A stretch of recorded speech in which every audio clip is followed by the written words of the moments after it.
This was a tragic life that football tried to forget, a story shrouded in glory, yet ending in shadows the sport preferred to ignore. John Charles was meant to be the ultimate icon, the towering figure who embodied everything pure about the beautiful game. The perfect player, with skills that bent defenses to his will, the perfect gentleman whose boots never sought to wound, the perfect career, a tapestry of triumphs across continents. But the football world, in its relentless march forward, glossed over the cracks in that facade. What they never whispered in the stands or broadcast in the highlights was the raw agony of his final years, a descent from the pinnacle of Serie A stardom to a sterile hospital bed in Yorkshire, where gangrene claimed a piece of the very limbs that had once terrorized goalkeepers. How does a man evolve from Juventus's deadliest marksman, netting goals like clockwork in Italy's unforgiving arena, to battling a flesh-eating infection in a distant ward? How does the Colossus, who evaded a single booking across thousands of minutes, never once cautioned, never dismissed, fade into obscurity, isolated and overlooked? To unravel this enigma, we must journey back to the rain-slicked streets of Swansea, where a legend was forged in the fires of Welsh grit and unyielding passion. William John Charles entered the world on December 27th, amid the industrial hum of Swansea, Wales, a port town where coal dust mingled with the salt of the sea, and football wasn't just a pastime but a pulse. Born to a family steeped in the sport's lore, young John kicked his first ball before he could properly tie his laces. His father, a steelworker with a love for the local Swansea Town club, passed down tales of heroes on the pitch, igniting a fire in the boy that no Welsh winter could quench. By his early teens, Charles was a fixture on the cobbled fields near his home, his frame already hinting at the giant he would become. At 15, he joined the ground staff at Swansea Town, sweeping terraces and dreaming of glory. But fate, ever the sly scout, had other plans. In 1948, Leeds United's talent spotters caught wind of this prodigy during a casual park game. They swooped in, signing the 17-year-old for a pittance, technically a free transfer, though whispers of sharp practice lingered, as Swansea felt robbed of their nurture. It was a move that would catapult him from the valleys to the heart of English football's second tier, forever altering the trajectory of his life. Charles wasn't your average prospect. He was a phenomenon in oversized boots, standing at 6 feet 2 inches and built like a classical statue carved from Welsh slate. Broad shoulders, tree-trunk legs, and a chest that could absorb cannon fire, he combined brute power with balletic grace. What set him apart wasn't merely his stature, it was his versatility, a chameleon-like ability to morph across the pitch. One match, he'd anchor the defense as a centre-half, mopping up attacks with headers that cleared the moon and tackles as gentle as a summer breeze. The next, he'd prowl forward as a striker, bullying markers and unleashing volleys that kissed the top corner. Leeds, languishing in Division 2, saw in him a lifeline. National service interrupted his rise in 1950, pulling him into the military, where he traded shin pads for army drills, but it only honed his discipline. Returning in 1952, manager Ry Carter repositioned him permanently up top, unleashing a goal-scoring avalanche. In the 1953-54 season, Charles shattered Leeds' single-season record with 42 goals in all competitions, a mark that endures to this day, etched in Elland Road's lore like ancient runes. He became the division's top scorer the following year, his predatory instincts turning second-division defenses into bewildered herds. Appointed captain in 1955, he shouldered the armband like a crown, inspiring a ragtag squad to promotion in 1956. Leeds surged into the first division on his broad back, with fans chanting his name as if invoking a patron saint. Yet amid the roar, one trait shone brighter than his stats, his impeccable sportsmanship. In an epoch of boot-studded warfare, where elbows flew like shrapnel and referees brandished cards like guillotines, Charles played as if bound by an invisible code of chivalry. He never lost his cool, never lashed out, never left a rival limping. Over 297 appearances for Leeds in his first spell, he racked up 150 goals but 0 bookings. Not a yellow, not a red.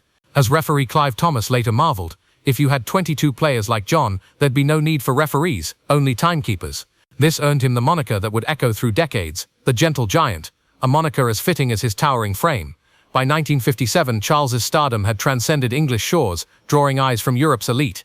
Italian powerhouse Juventus, the old lady of Turin, tabled an audacious bid, £65,000, a world record sum that stunned the footballing globe. Adjusted for inflation, it's akin to £50 million today, a fortune that forced Leeds' hand, despite the heartbreak of losing their talisman. Charles touched down in Turin that summer, a Welsh outsider in a land of opera and espresso, where culture was religion and defenses were fortresses. Skepticism greeted him. Could this foreign behemoth conquer Serie A, the continent's cauldron of cunning? He answered with thunder. In his debut season, he netted 18 goals, blending aerial dominance with long-range artistry, feeding teammates like Omar Sivori with visionary passes. Over 5 glorious years, he amassed 93 goals in 155 league games, a strike rate of nearly 1 every other match in a league famed for its tactical strangleholds. Trophies cascaded: 3 Scudetti, 1958, 1960, 1961, 2 Coppa Italia crowns. In 1957-58, he claimed the Capocannoniere as Serie A's top scorer, a Welshman outshining Italy's finest. Fans didn't merely applaud, they adored. Banners fluttered with Il Gigante Buono, the good giant, celebrating not just his prowess but his purity. In Italy's pressure cooker stadia, where flares flew and vendetta simmered, Charles remained an oasis of decorum, shaking hands post-tackle, consoling fallen foes. As one Juventus legend recalled, John kept the team united. Quarrels vanished when he stepped onto the pitch. His shadow loomed large, a colossus who could leap for impossible headers or thread silk through packed midfields, all while embodying the game's noblest ideals. Internationally, Charles was Wales's colossus, a one-man crusade for a nation starved of glory. Debuting at 18 in 1950 against Northern Ireland, the youngest Welshman to earn a cap, he amassed 38 appearances and 15 goals over 15 years. His zenith arrived in 1958, when Wales, under his inspirational heel, qualified for their maiden World Cup. Against Hungary's magical Magyars, Charles orchestrated a 2-1 upset versus Northern Ireland, his brace sealed passage. In Sweden, he dazzled, scoring thrice en route to the quarter-finals, the Dragons' finest hour. Fate cruelly sidelined him for the clash with Brazil's young Pelé via injury, but his legacy was sealed, Wales as World Cup warrior. Teammate Tony Medwin evoked him as a Greek god on the pitch, quick, unyielding, the ultimate header of the era. Even Jack Charlton, his Leeds comrade and 1966 World Cup winner, dubbed him a team unto himself. Yet paradise in Turin harbored thorns. Charles's wife Peggy, whom he'd wed in 1953, wilted under homesickness. The cultural chasm, endless training camps, linguistic isolation, the clamor of a foreign populace, gnawed at her. Their 4 sons amplified the ache. Family letters from Swansea spoke of misty hills and familiar hearths. In 1962, at 31, Charles bowed to love's pull, returning to Leeds for £48,000, a hero's homecoming scripted for sonnets. Elland Road erupted in rapture. Billboards hailed their prodigal. But reality bit harder than applause. English football had evolved under Don Revie's meticulous regime, faster, fiercer, laced with tactical knots, alien to Italy's elegance. Charles, acclimated to Serie A's chessboard, floundered in the blitz. Injuries nipped at his heels, those battered knees from years of aerial duels, and he managed just 11 appearances, a ghostly echo of his former self. Whispers turned to doubts. The gentle giant seemed mortal, his thunder muted. Desperation drove him back to Italy in 1962, to Roma's eternal city allure.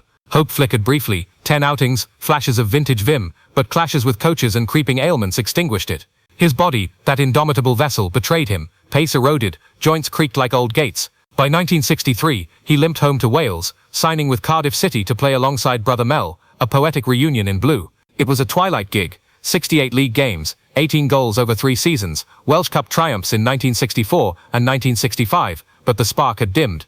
At 34 in 1966, he retired from top-flight fray, though his boots laced up for non-league skirmishes until 42, managing Hereford United, where he etched a famous FA Cup upset, and Merthyr Tydfil. The magic lingered in snippets, a towering free-kick here, a mentor's wisdom there, but the era of dominance had closed. Football had crowned Charles, but it offered no scepter of security. In the 1960s, players cashed modest wages, no multi-million endorsements, no pension empires.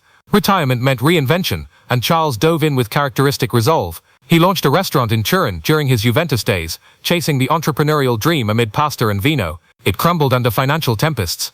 Back in Cardiff, a sports shop followed suit, its shelves gathering dust as debts mounted. The 1982 divorce from Peggy, after nearly 3 decades and 4 sons, delivered the coup de grace, a settlement that drained what remained.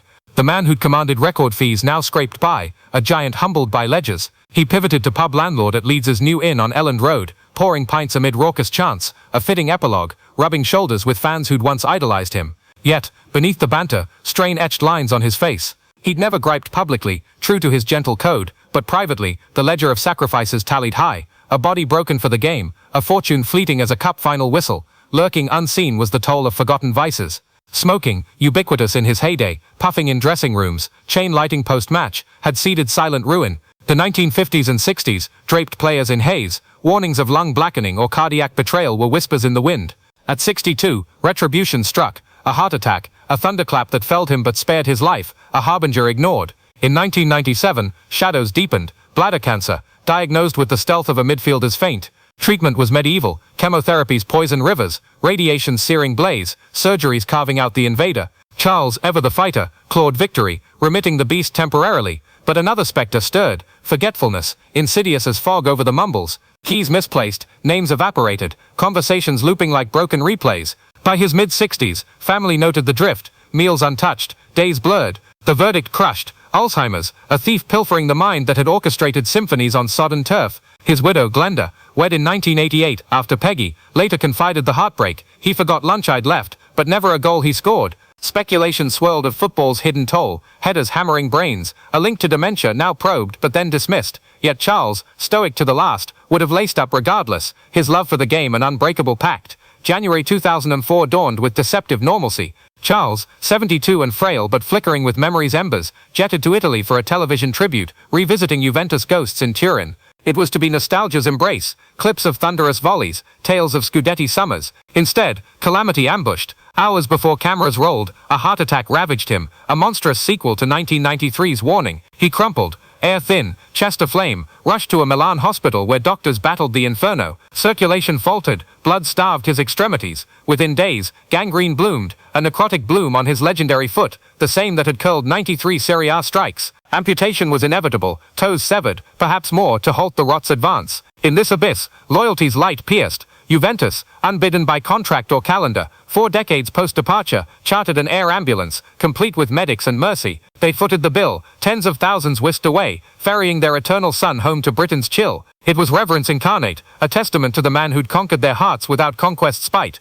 Evacuated to Pinderfields Hospital in Wakefield, West Yorkshire, Charles lingered in twilight's grip. Family encircled his bed, Glenda's hand in his, sons whispering encouragements, but Alzheimer's veiled recognition, cancer clawed anew, heart stuttered erratically, multi-front war, circulatory collapse from the surgery, tumors resurging, neurons fraying. On February 21, 2004, in the hush before dawn, William John Charles slipped away at 7. The coroner's ledger read like a tragic roster, heart failure as the finisher, but woven with cancer's complications, amputation's aftermath, Alzheimer's erosion. No single blow felled him, but time's accumulated fouls, unbookable, inexorable. The true sting wasn't the how of his passing, but the hush that cloaked it. Football, that voracious beast had galloped onward, megabucks transfers, Instagram idols, global spectacles eclipsing sepia heroes. Charles, artifact of a handshake era, where bookings shamed and play flowed for passion's sake, slipped into footnotes. Tributes trickled, Leeds named a stand in his honor, Swansea cradled his ashes, Juventus erupted a minute's silence into thunderous ovation before facing Bologna, applause cascading like 1958's goals. He entered halls of fame,